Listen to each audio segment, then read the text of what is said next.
إن الحمد لله نحمده ونستعينه ونستغفره ونعوذ بالله من شرور أنفسنا ومن سيئات أعمالنا من يهده الله فلا مضل له ومن يضلل فلا هادي له وأشهد أن لا إله إلا الله وحده لا شريك له وأشهد أن محمدا عبده ورسوله عباد الله ورب الله. Передает имам Абу Давуд, Ат-Тирмизи и другие хадис, сообщение от сподвижника по имени Абу Джурей, Джабир ибн Сулейм, ради Аллаху ан. Говорит Абу Джурей, Джабир ибн Сулейм: «Ра'иту раджулян ясдуру насу ан ра'йихи, ла якулу шейян илля садару анху». Я увидел человека, говорит Абу Джурей, у которого люди брали его мнение, от которого люди принимали его мнение. И что бы он ни говорил, они исходили из того, что он говорит. Руководствовались тем, что он говорит. «Культу ман хаза». Я сказал, кто это? Мне сказали: «Хаза Расулуллахи саллаллаху алейхи вассалям». Мне сказали, это посланник Аллаха саллаллаху алейхи вассалям. «Культу алейка ассалам, я Расул Аллах». И я сказал ему: «Алейка ассалам, тебе мир, о посланник Аллаха». И сказал это 2 раза: «Алейка ассалам, я Расул Аллах, алейка ассалам, я Расул Аллах». А он сказал мне: «Ла такуль алейка ассалам, фа инна алейка ассалам тахиятуль маута». А он мне сказал: не говори алейка ассалам, потому что алейка ассалам, тебе мир, это приветствие для мертвых, для умерших. Куль ассаламу алейкум, говори ассаламу алейкум, мир тебе, мир вам. Я сказал: анта Расулуллах, ты посланник Аллаха? Он сказал в ответ: ана Расулуллах, аллази иза асабака дуррун, фадa'аутаху кашафаху анк. وإن أصابك عام سنة فدعوته أنبتها لك وإذا كنت بأرض قفراء أو فلات فضلت راحلتك فدعوته ردها عليك. Я посланник Аллаха, того, который, когда постигает тебя беда, несчастье, и ты взываешь к Нему, Он снимает с тебя несчастье, избавляет тебя от несчастья. Того, который, когда постигает тебя засушливый год, засуха, и ты взываешь к Нему, Он взращивает для тебя урожай. Того, который, когда ты находишься в какой-то безжизненной, безводной местности или в пустыне, и теряется твое верховое животное, и ты взываешь к Нему, Он возвращает тебе твое животное. И я сказал ему: «Эхад илей, дай мне завет». Дай мне завет. И пророк, алейхиссалату вассалам, ответил ему: ля тасуббанна ахада, никого не брони. И говорит Абу Джурей: фама сабабту ба'ду хурран, валя абдан, валя ба'иран, валя шатан. И после этого я уже никогда никого не бронил, ни свободного, ни раба, ни верблюда, ни овцу.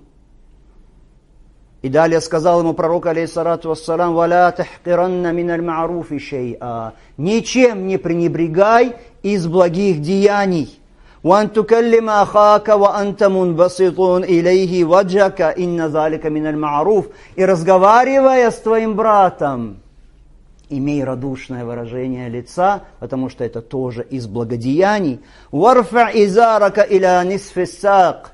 И поднимай свой изар до середины голени, а если не хочешь, то до лодыжек.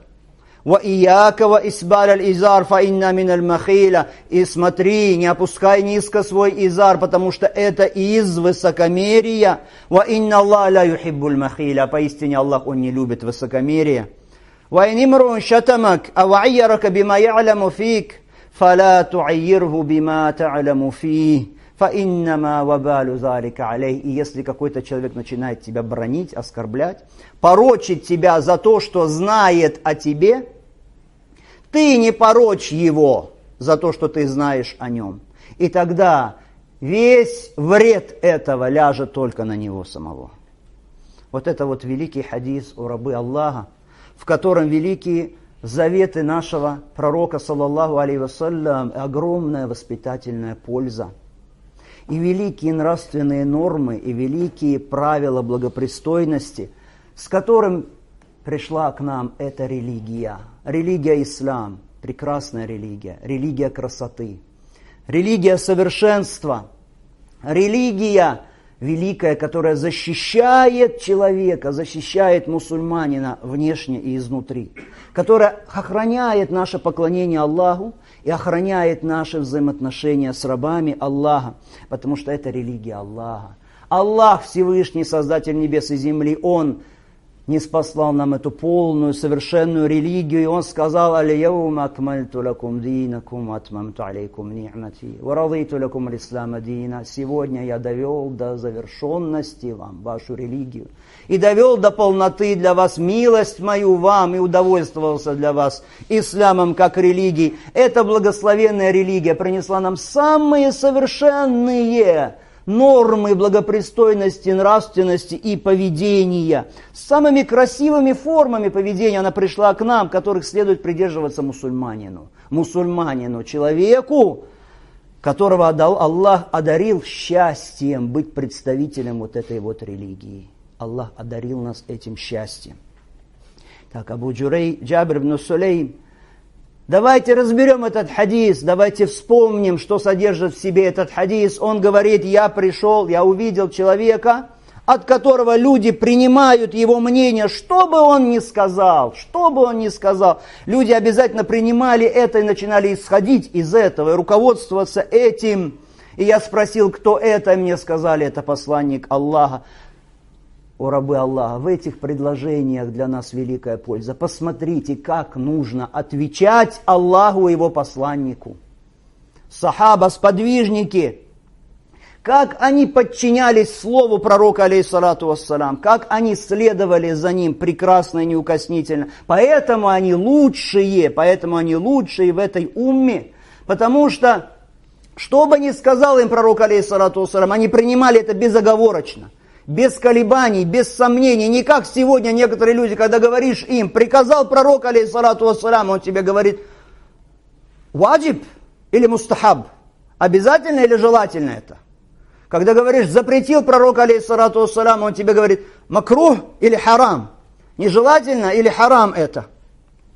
Сахаба, почему они лучшие? Да потому что не было у них таких колебаний. Это было полное подчинение и полное следование за посланником Господа миров, и поэтому и достигли они такого уровня, и поэтому Аллах Субхану ва Тааля сделал их для нас примером, для всех, кто после них, до судного дня. وَالسَّابِقُونَ الْأَوَّلُونَ مِنَ الْمُهَاجِرِينَ وَالْأَنصَارِ وَالَّذِينَ اتَّبَعُوهُمْ بِإِحْسَانٍ. И первые, опередившие из числа мухаджиров и ансаров, и те, которые последовали за ними во благе, все, кто после них, должны следовать за ними. Ты хочешь успех, ты хочешь счастья, ты хочешь быть во благе, тогда обязательно следуй примеру вот этих вот избранных людей, сподвижников пророка, алейхиссалату вассалам, да будет доволен ими Аллах. Посмотрите, как описывает Джабир их, Джабир ибн Сулейм. Что бы ни изошло от этого человека, говорит он, то есть от пророка, алейхиссалату вассалам, из слов они сразу это принимали, начинали исходить из сказанного им, не из того, что им самим хочется, или что они там себе думают, не из своего мнения, исходить из того, что он сказал. Вот это вот есть истинное подчинение. И поэтому Аллах Субхану ва Тааля говорит в Коране: «Фаля ва раббика ла ю'минун, хатта юхаккимука фима шаджара бейнахум, сумма ла яджиду фи анфусихим хараджа мимма кадайта ва юсаллиму таслима». Клянусь твоим Господом, не уверуют они, пока не сделают тебя судьей всех разногласиях, которые между ними. То есть сунну пророка, алейхиссалату вассалам, сделать судьей в разногласиях между нами. А после этого, когда ты решишь, как сунна решить, не находят в своих сердцах стесненности, неудовольствия и подчиняются полностью. И я сказал, говорит Джурей, Абу Джурей, Джабир ибн Сулейм, я сказал: алейка ассалам, я Расул Аллах. Тебе мир, о посланник Аллаха. Он сказал мне, не говори алейкассалам. Потому что алейкассалам это приветствие для умерших, для мертвых. Говори ассаламу алейк. Приветствие ислама у рабы Аллаха. Ассаламу алейкум. Если ты встречаешь человека, ты должен говорить ему ассаламу алейкум. Ассаламу алейкум что это? Это дуа. Это мольба за человека. Говоря ассаламу алейкум, ты говоришь, пусть сохранит Аллах субхану ва тааля от всякого зла тебя. Салам тебе пусть будет, сохранность от всего плохого. Это дуа. А дуа, если ты приветствуешь человека этим, дуа должно быть на первом месте. А потом уже то, за кого ты молишься. Сначала салам, само дуа, сама мольба, а потом уже алейк тебе. То есть уже потом упоминаешь того, за кого ты молишься. Вот так вот правильно. Это совершенно, и это путь пророка Мухаммада, саллаллаху алейхи вассалям. Кто-то скажет, а как же слова? Алейка салам тахиятуль маута. Тебе мир, это приветствие для умерших. Что имеет в виду пророк, алейхиссалату вассалам? Имеется ли в виду, что если мы приходим на кладбище, приветствуем умерших, то мы должны сначала сказать алейка, а потом уже салам? Нет, не это имеется в виду. Потому что пророк, алейхиссалату вассалам, научил нас приветствовать и живых, и мертвых, начиная со слова салам. Мы, приветствуя живого брата, говорим ассаламу алейк, или ассаламу алейкум ва рахматуллахи ва баракату. И когда мы приходим на кладбище, тоже пророк, алейхиссалату вассалам, научил нас говорить ассаламу алейкум дара каумин му'минин, мир вам, то есть салам сначала, мир вам, обитатели этой обители из числа верующих, из числа мусульман. А что же имеет в виду тогда пророк, алейхиссалату вассалам? Если ислам принес нам салам алейкум и для живых, и для мертвых, имеется в виду, что раньше арабы, привычным у них было, что если приветствуют умерших, то сначала говорят алейка, а потом салам. И так в их стихах это было, так принято у них это было. Пророк, алейхиссалату вассалам, словно сказал этому человеку, что не как у вас было принято, у вас это было принято, у арабов раньше так умерших приветствовать. Так вот, не так приветствую. В исламе и для живых и мертвых ассаламу алейкум. Такое приветствие у рабы Аллаха. И дальше Абу Джурей говорит, обращаясь к пророку, алейхиссалату вассалам, «Анта расулуллах, ты посланник Аллаха?» Он отвечает, «Я посланник Аллаха». Это кто-то, может быть, прочтет эти предложения в хадисе, услышит их и не задумается. А в этих словах великая польза и великий вывод о рабы Аллаха. Абу Джурей говорит пророку, алейхиссалату вассалам, «Анта расулуллах, ты посланник Аллаха».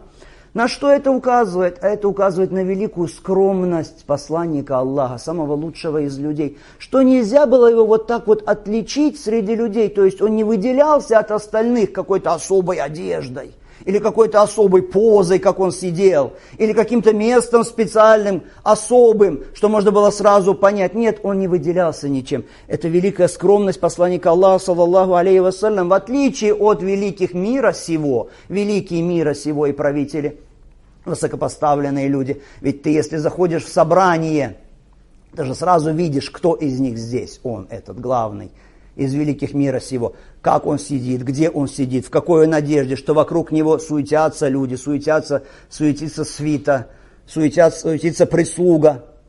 То есть даже и спрашивать не нужно, кто здесь главный. А пророк, алейхиссалату вассалям, из-за своей скромности не выделялся ничем. Поэтому если человек приходил, хотел о чем-то спросить пророка, алейхиссалату вассалям, и он не видел его раньше, он вынужден был спросить, ты посланник Аллаха? Или спросить у людей, айна расулуллах, где посланник Аллаха? Это пример для нас, о рабы Аллаха. А далее, о рабы Аллаха, возможно, это самое главное в этом хадисе, самое главное из всех польз. Что ответил ему пророк, алейхиссалату вассалям, на вопрос, ты посланник Аллаха? Он ответил ему, ана расулуллах, лади асабака, зуррун фадаутау кашафау анк. Я посланник Аллаха, того, который, когда постигает тебя несчастье, беда, и ты взываешь к Нему, Он снимает с тебя эту беду. Того, который, когда случается неурожай, и ты взываешь к Нему, Он взращивает для тебя урожай. Того, который, если ты находишься в какой-то местности, где нет воды, где нет растительности, или в пустыне, и твое верховое животное убежало куда-то, потерялось. То есть это гибель, по сути. И ты взываешь к нему, он возвращает к тебе твое животное. Аллаху Акбар. Это разъяснение пророком, алейхиссалату вассалям. Какое высокое место занимает таухид, таухид, таухид, о рабы Аллаха. И не говорите, зачем так много говорить таухид. Потому что это самое главное. Нет ничего главнее таухида. С этим надо жить, и с этим надо умереть. С единобожием.